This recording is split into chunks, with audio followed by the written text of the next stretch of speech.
योगेश तलवार ने एक छोटी सी गैदरिंग रखी थी अपने बेटे के 12th क्लास के रिजल्ट की खुशी में। उनके बेटे रोनित ने 93% स्कोर किए थे और क्लास में थर्ड आया था। सारे रिलेटिव्स रोनित को रिकमेंडेशन दे रहे थे कि वो अपने फ्यूचर में क्या क्या कर सकता है, लेकिन मिस्टर तलवार किनारे में बैठकर थोड़ा अनईजी हो रहे थे और उन्हें पता नहीं चल रहा था कि उनके साथ क्या हो रहा है। जब सारे गेस्ट चले गए तो मिस्टर तलवार ने किनारे कुर्सी लगाई और अकेले बैठ के अपने करियर के बारे में सोचने लगे। उन्होंने खुद एक अच्छे कॉलेज REC तेलंगाना वारंगल से इंजीनियरिंग की थी। उसके बाद गुड़गांव के एक अच्छे कॉलेज से MBA की थी और MBA करते ही 1990 में उनकी अच्छी जॉब भी लगी थी और वो भी बस दुनिया जीतने के बारे में सोच रहे थे। उन्होंने एक एजुकेटेड स्मार्ट लड़की कुसुम से शादी करी। कुसुम नोएडा के प्राइवेट कॉलेज में एक टीचर थी। मिस्टर और मिसेस तलवार के 2 बच्चे हुए, एक बेटा एक बेटी। बेटी आकांक्षा ने बैंगलोर की कॉलेज से बायोटेक्नोलॉजी में पोस्ट ग्रेजुएट डिग्री करी थी, जबकि बेटा इंजीनियरिंग कॉलेज के लिए एंट्रेंस एग्जाम की तैयारी कर रहा था। मिस्टर तलवार कॉर्पोरेट में 25 साल काम करने के बावजूद खुद को एक अंडर अचीवर मान रहे थे।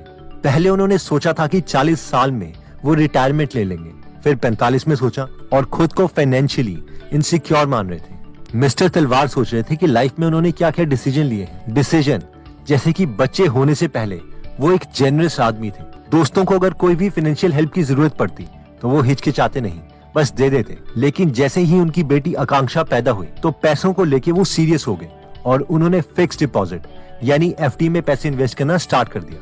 जब कभी उनके पास एक्स्ट्रा पैसे होते तो वो अपनी वाइफ कुसुम के लिए गोल्ड ले लेते, क्योंकि गोल्ड इंडिया में एक अच्छी इन्वेस्टमेंट भी मानी जाती है। 1999 में मिस्टर तलवार ने नोएडा में अपना फर्स्ट फ्लैट लिया। मिस्टर तलवार के पेरेंट्स इस पर बहुत खुश हो रहे थे, क्योंकि उनके बेटे ने 32 की उम्र में घर ले लिया था और जबकि उन्होंने खुद 50 में लिया था। लेकिन घर तो लोन पे लिया गया था, जिस पर मिस्टर तलवार को हर महीने काफी कंजूसी करनी पड़ती थी। घर के लिए उन्हें अपनी FD भी तोड़नी पड़ी थी, जिसकी वजह से उनकी सारी सेविंग्स अब उस घर में ही चली जाती थी, यानी रियल एस्टेट में।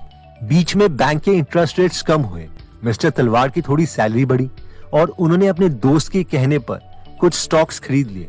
स्टॉक्स के प्राइस काफी बढ़ गए थे और रियल एस्टेट के प्राइस बढ़ने से उनके घर की वैल्यू भी ऑलमोस्ट डबल हो गई थी। मिस्टर तलवार थोड़े और कॉन्फिडेंट हुए और उन्होंने नोएडा में high rise complex Empire apartments में एक और फ्लैट बुक करवा लिया, जिसकी अभी कंस्ट्रक्शन पूरी नहीं हुई थी। लेकिन फिर आया 2008 का स्टॉक मार्केट क्रैश, जिसमें मिस्टर तलवार का पोर्टफोलियो ऑलमोस्ट डिस्ट्रॉय हो गया। उन्हें यकीन हो गया था कि स्टॉक मार्केट में तो कभी भी इन्वेस्ट नहीं करना चाहिए, रियल एस्टेट ही बेस्ट है इन्वेस्ट करने के लिए, क्योंकि डेवलपिंग कंट्रीज में तो रियल एस्टेट के प्राइस बढ़ते ही बढ़ते हैं। लेकिन 2013 से 2017 तक घरों की डिमांड भी बहुत कम हुई।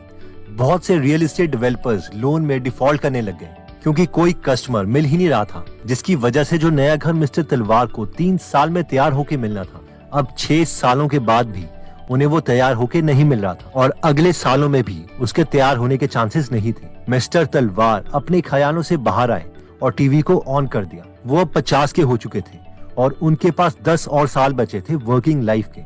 सौरभ मुखर्जी अपनी बुक कॉफी कैन इन्वेस्टिंग में बताते हैं कि हम में से मैक्सिमम लोगों की स्टोरी भी मिस्टर तलवार जैसी होती है, जो एजुकेटेड तो हैं लेकिन फाइनेंशियल नॉलेज बहुत कम है। मिस्टर तलवार अपने फ्यूचर को लेके चिंता में थे, क्योंकि उन्हें अपने बच्चों की एजुकेशन, उनकी मैरिज और खुद की रिटायरमेंट की लाइफ को प्लान करना था। सैटरडे आफ्टरनून को मिस्टर तलवार एक फाइनेंशियल एडवाइजर के साथ बैठे और 3 घंटे तक मिस्टर तलवार के गोल्स और एम्बिशंस के बारे में बात चली। जब मिस्टर तलवार की सारी इन्वेस्टमेंट्स जोड़ी गई, जैसे कि घर, गोल्ड, स्टॉक, कैश एक्सेट्रा, और उस पर रेट ऑफ रिटर्न कैलकुलेट किया गया, तो 1990 से लेके अब तक का रेट ऑफ रिटर्न सिर्फ 4% निकला, एक FD के ROI से भी कम। मिस्टर तलवार ने एडवाइजर के साथ बैठ के अपने फ्यूचर गोल्स और रिटायरमेंट प्लान किया, तो पता चला कि उन्हें 16% का रेट ऑफ रिटर्न चाहिए होगा। सौरभ मुखर्जी, जो कि चीफ इन्वेस्टमेंट ऑफिसर हैं मार्शलस इन्वेस्टमेंट मैनेजर्स में, वो कहते हैं कि कॉफी कैन इन्वेस्टिंग का मतलब है कि इंडिया की टॉप बेस्ट कंपनीज के स्टॉक्स लो और उन्हें लंबे समय तक बिल्कुल मत छेड़ो, और उनके मुताबिक ये स्टॉक्स आपको काफी अच्छा रिटर्न देने के कैपेबल हैं, जिसके लिए सौरभ मुखर्जी ने एक मेथड बनाया, जिन्हें वो कहते हैं कॉफी कैन इन्वेस्टिंग पोर्टफोलियो। अब ऑब्वियसली सवाल ये आता है कि अच्छी कंपनीज को कैसे आइडेंटिफाई किया जाए। इसके लिए सौरभ ने अपनी बुक कॉफी कैन इन्वेस्टिंग में एक क्राइटेरिया बताया है। उन्होंने पहले तो ये देखा कि इंडिया में टोटल पब्लिक लिस्टेड कंपनीज कितनी हैं, यानी ऐसी कंपनीज जिनके शेयर्स हम खरीद सकते हैं, तो ये करीबन 5000 के करीब निकली। उसके बाद उसमें से उन्होंने वो कंपनीज फिल्टर की जिसकी मार्केट कैपिटलाइजेशन कम से कम 100 करोड़ है। क्योंकि सौरभ के मुताबिक इनसे छोटी इस कंपनी के डेटा पर हम ज्यादा विश्वास नहीं कर सकते, तो करीबन 1500 पब्लिक लिस्टेड कंपनीज ऐसी हैं जिनकी मार्केट कैपिटलाइजेशन 100 करोड़ से ज्यादा है। उसके बाद उन्होंने इन 1500 कंपनीज में एक और फिल्टर लगाया कि इन 1500 कंपनीज में से ऐसी कौन सी कंपनीज हैं जिसकी पिछले 10 साल से लगातार सेल्स हर साल कम से कम 10% से ग्रो हो रही है और return on capital employed tax से पहले कम से कम 15% है। क्योंकि हमें ऐसी स्ट्रॉन्ग कंपनीज चाहिए जिसने पिछले 10 सालों में ये कंसिस्टेंट रिजल्ट दिखाया, इसलिए हम ये मान के चल सकते हैं कि नेक्स्ट 5 से 10 सालों में ये ऑन एन एवरेज ऐसा ही परफॉर्म करेगी। जब 2017 तक के डेटा में उन्होंने फिल्टर लगाया तो पता चला कि सिर्फ 12 कंपनीज ऐसी थी जो इस क्राइटेरिया को फुलफिल करती थी और सौरभ ने इसी पोर्टफोलियो को मिस्टर तलवार को रेकमेंड किया और लंबे समय के लिए होल्ड करने के लिए कहा। दोस्तों, मोस्ट इंपॉर्टेंट थिंग ये है कि मेरे पास कोई सर्टिफिकेशन नहीं है फाइनेंशियल एक्सपर्ट्स की और आपको अपनी रिसर्च जो है वो खुद करनी है और उसी के अकॉर्डिंग अपने डिसीजन लेने हैं। इस वीडियो को हम समराइज कर देते हैं। इस वीडियो में हमने सौरभ मुखर्जी की बुक कॉफी कैन इन्वेस्टिंग की समरी देखी, जिसमें हमने देखा था कि मेजॉरिटी ऑफ इंडियंस इन्वेस्टमेंट को बहुत ही कॉम्प्लिकेटेड समझते हैं।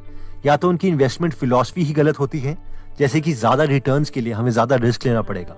लेकिन अगर हम अच्छे इन्वेस्टर्स जैसे कि Ben Graham, Warren Buffett etcetera की इन्वेस्टमेंट फिलॉसफी को माने तो वो सभी फिलॉसफी सेम है कि हाई क्वालिटी इस कंपनी में इन्वेस्ट करो और बहुत लंबे समय तक उसे होल्ड करके रखो और उसके शेयर प्राइस की वैल्यू को बार बार चेक करने की जरूरत नहीं है।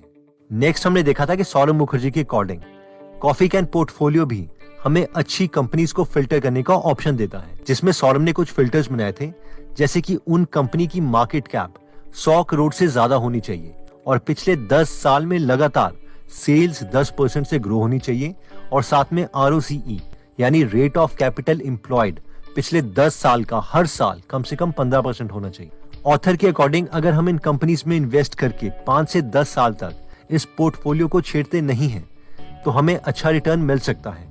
अगर शॉर्ट टर्म में बार बार हम इसे बेचते और खरीदते रहते हैं तो हमें ट्रांजैक्शन फीस, टैक्सेस भी देने पड़ते हैं, जिससे कंपाउंडिंग की वजह से जो हमें फायदा होने वाला था वो हमें नहीं मिल पाएगा।